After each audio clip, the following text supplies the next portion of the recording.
Bon, pour le spectacle pyrotechnique, on a deux fonctions.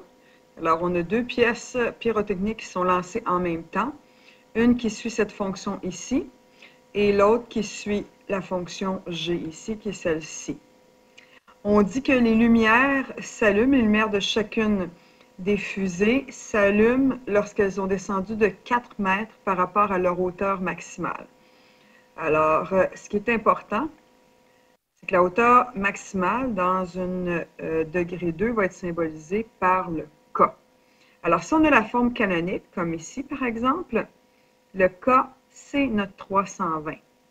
Donc, 4 mètres de moins que le 320, c'est donc à 316 mètres. OK?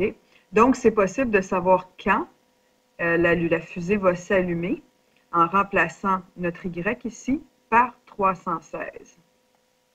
Alors, si je fais cela, ici, plus 320, alors je vais transférer mon 320 moins 320 de l'autre côté pour pouvoir isoler ici tranquillement mon carré. Alors, moins 320, alors j'arrive à moins 4 égale moins 16, x moins 5 au carré. Alors, je vais diviser par moins 16 de chaque côté. Par moins 16, je divise par moins 16. Comme on est en termes de temps, je vais garder en fraction. Moins 4 sur moins 16, ça me fait 0,25. Ça me fait 1 quart. Alors, quelque chose au carré me donne 0,25. Alors, je vais prendre la racine carrée et je vais voir la racine carrée positive. Donc, racine de 0,25 qui me donne 0,5.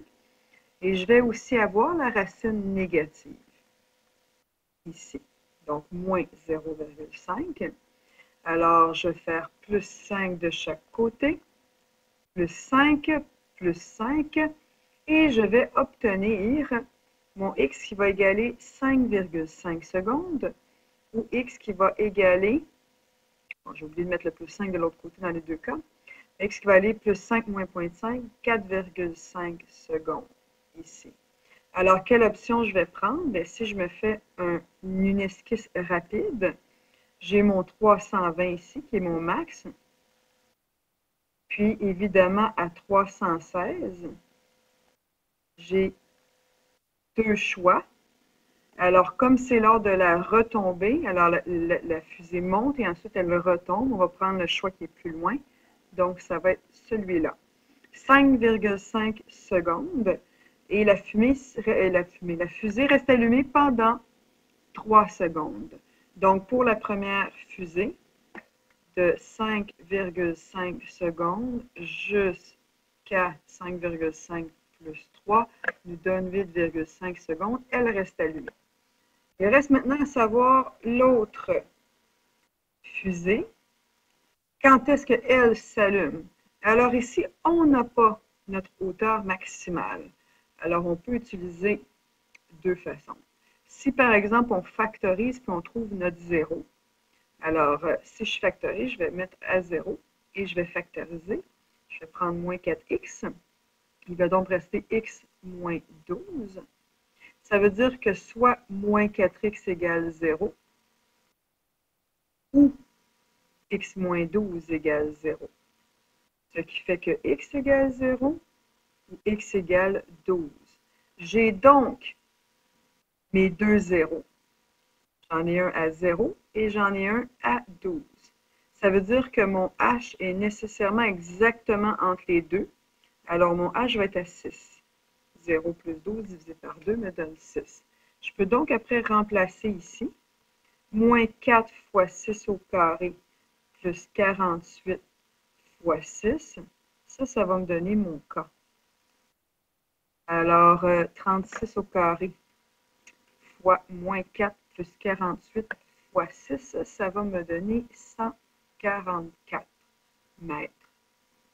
Alors, pour 144 mètres, si elle s'allume 4 mètres plus bas, la fusée va donc s'allumer à 140 mètres. 144 moins 4, 140 mètres. Alors, il me reste juste à remplacer dans cette formule-là par 140. Une autre façon de trouver notre 144, c'est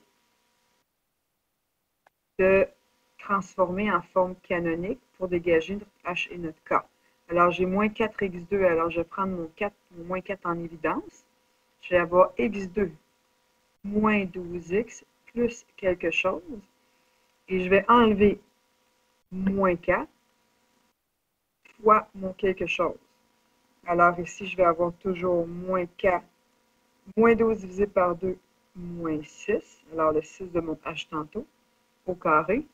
Et 6 au carré me donne 36 ici, 36 ici, 36 fois 4, 144.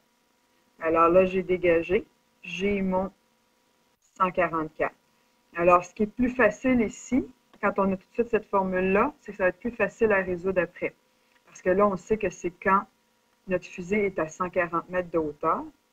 Si on avait gardé cette formule-là, il aurait fallu mettre à 0 et faire la quadratique ou une complétion de carré. Alors, si j'ai déjà en forme canonique, alors je vais continuer. Alors, je vais faire moins 144 de chaque côté, moins 144. Je vais avoir moins 4 égale moins 4 fois x moins 6 au carré. Alors, je vais continuer. Je vais diviser par moins 4 de chaque côté. Je divise par moins 4. Et ensuite, j'obtiens 1 qui est égal à x moins 6 au carré. Alors, j'ai évidemment toujours deux valeurs possibles. J'ai x moins 6 qui est égal à la racine positive de 1, qui est 1, ou j'ai x moins 6 qui est égal à la racine négative de 1, donc moins 1. Alors, je vais faire plus 6 de chaque côté, plus 6, plus 6, plus 6, et je vais obtenir x égale 7 secondes, et ici, x égale 5 secondes. Évidemment, bon, je sais que en sachant que mon H est ici 6, le nombre qui est avant, qui est 5, c'est lors de la montée, et le nombre qui est le suivant, 7, c'est lors de la descente. Alors, c'est à partir de 7 secondes que cette fusée-là s'allume. Elle s'allume pendant 3 secondes. Donc, elle s'allume à 7 secondes, pendant 3 secondes, donc jusqu'à 10 secondes. Alors, pendant quel laps de temps les deux s'allument en même temps? C'est pendant le laps de temps de 7 à 8,5 secondes, c'est-à-dire 1,5 secondes. Et voilà!